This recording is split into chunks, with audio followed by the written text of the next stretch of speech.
హైదరాబాద్కి ఓఆర్ఆర్ అనేది మణిహారంలాగా ఉంటే ట్రిపుల్ ఆర్ అనేది మహాహారం లాగా కాబోతుంది. ఇలాంటి ట్రిపుల్ ఆర్కి అతి దగ్గరలో వచ్చే ప్రాజెక్ట్స్ లో మాత్రం ఖచ్చితంగా ప్లాట్స్ కొనడం మిస్ కావద్దు. ఎందుకంటే ఇక్కడ స్పాన్ ఆఫ్ 3 to 4 years లో మనం పెట్టిన పెట్టుబడి డబుల్ కాబోతుంది.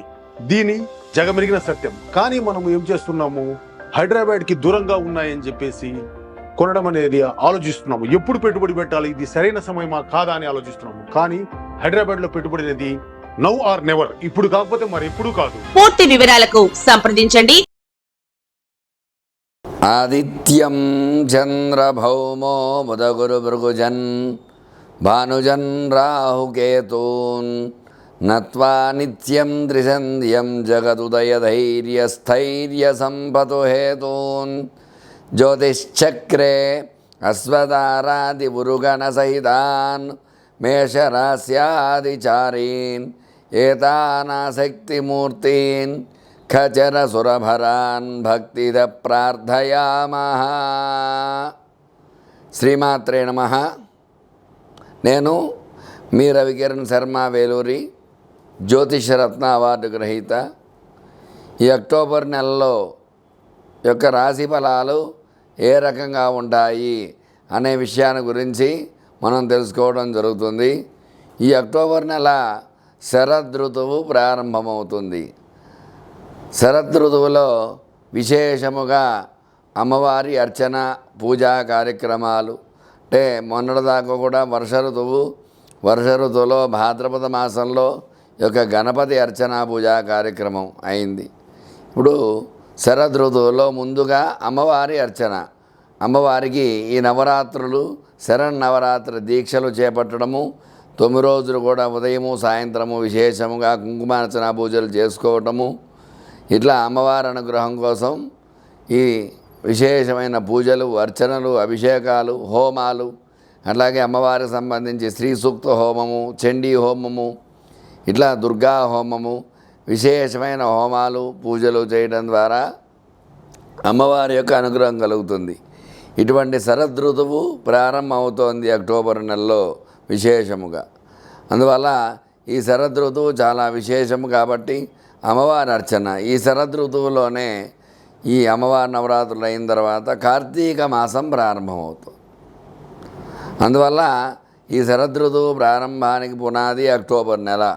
ఈ అక్టోబర్ నెలలో విశేషముగా ఏ రాశి వారికి ఏ రకంగా ఉండబోతోంది అనే విషయాన్ని గురించి సవివరంగా చెప్పడం జరుగుతోంది. ఇందులో ఏమిటంటే నవగ్రహ స్థితిగతులను బట్టి, నవగ్రహ స్థానాలను బట్టి యొక్క రాశి ఫలితాలు చెప్పడం జరుగుతుంది.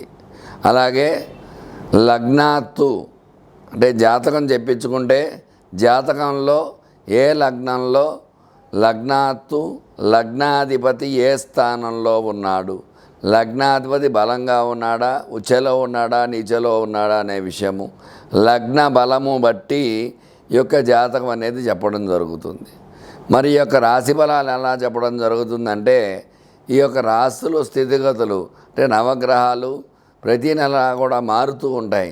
అంటే శని 2.5 సంవత్సరాలకి ఒకసారి, రాహుకేతువులు సంవత్సరంన్నరకు ఒకసారి, గురుడు ప్రతి సంవత్సరం ఒకసారి, ఇట్లా స్థితిగతులను బట్టి ఈ యొక్క నవగ్రహాలు మారుతూ ఉంటాయి.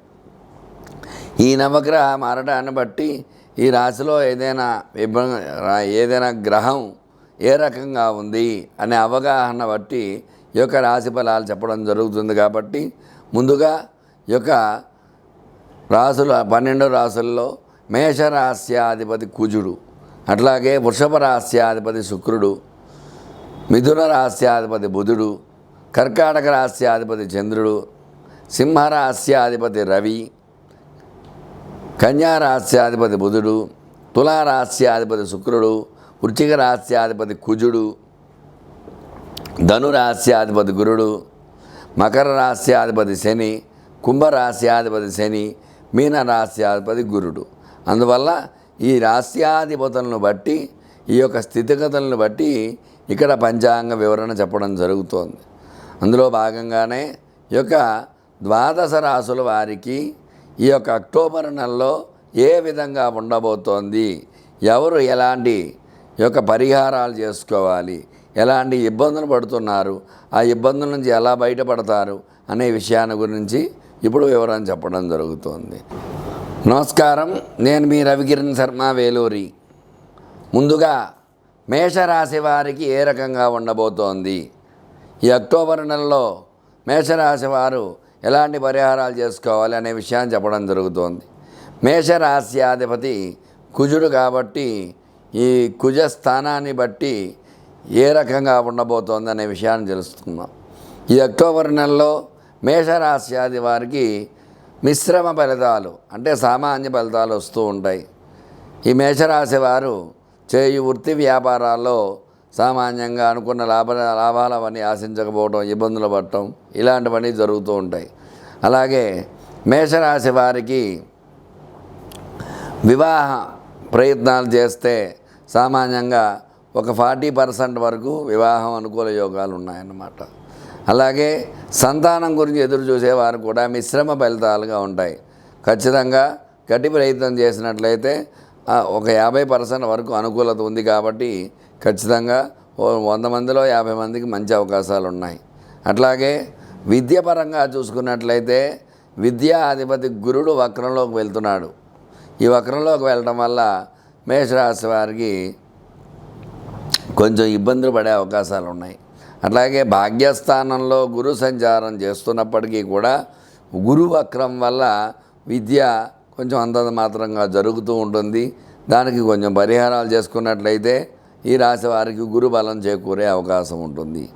అట్లాగే రాజకీయ పరంగా చూసుకున్నట్లయితే కుజుడు ఈ రాశికి అధిపతి కాబట్టి ఈ యొక్క ఖచ్చితంగా రాజకీయ నాయకులు అనుకున్న వాగ్దానాలు సరిగా చేయలేకపోవటము, ఇబ్బందులు పడటం ఇలాంటి అవకాశాలు ఉంటూ ఉంటాయి. రియల్ ఎస్టేట్ వ్యాపారం చేసేవారికి కూడా సామాన్య ఫలితాలే వస్తాయి.